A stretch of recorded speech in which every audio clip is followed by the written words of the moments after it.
Europe Matin. 7h41, vous connaissez Stéphane Place. Depuis le début de l'été, il dévore les livres de la librairie Mola à Bordeaux. Ce matin, Stéphane nous suggère un ouvrage écrit par des historiens et des universitaires. Europa, notre histoire, l'héritage européen depuis Homère. Une fois n'est pas coutume, on laisse donc de côté les romans. Disons-le tout de suite, ce n'est peut-être pas le livre que vous glisserez dans votre sac de plage, ne serait-ce que parce qu'il s'agit d'un pavé de près de 1400 pages. Mais à l'heure du Brexit et de l'euroscepticisme galopant, c'est une enquête à travers les âges qui nous raconte, nous, les Européens. Europa, notre histoire, le titre de cette somme, a mobilisé une centaine d'historiens et d'intellectuels.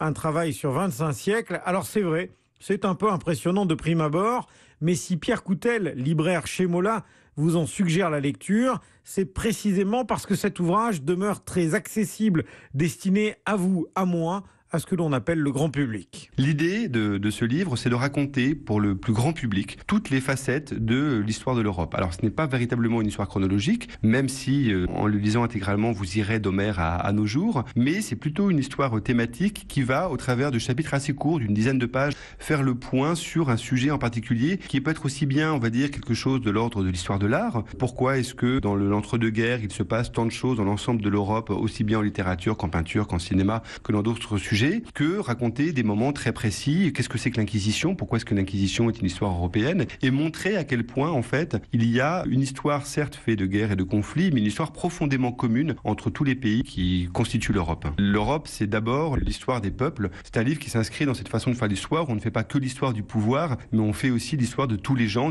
qui ont fait l'Europe. Et ce qui est intéressant dans cette lecture, c'est donc cette promesse de prendre un peu de hauteur, de ne pas seulement envisager la question européenne à court terme, dans les débats politiques actuels, en parlant uniquement des institutions, mais bien en explorant des siècles d'histoire grâce aux contributions de ces 109 historiens et intellectuels qui ont travaillé notamment sous la direction d'Étienne François. C'est quelque chose qui, je pense, fait l'originalité de notre livre. On refuse de jouer une échelle contre l'autre. Il n'y a pas d'opposition entre l'échelle nationale et l'échelle européenne, l'échelle globale, ou bien les échelles locales. Et avec énormément d'échanges entre nous, ce qui donne, je crois, une certaine cohérence d'approche dans le livre. Non pas dans les conséquences, dans les conclusions. Chaque auteur est resté totalement libre. Mais il y avait une parenté dans la manière de poser les questions et de se situer face au passé. Une clé pour comprendre l'Europe d'aujourd'hui, mieux appréhender ce qu'elle sera demain.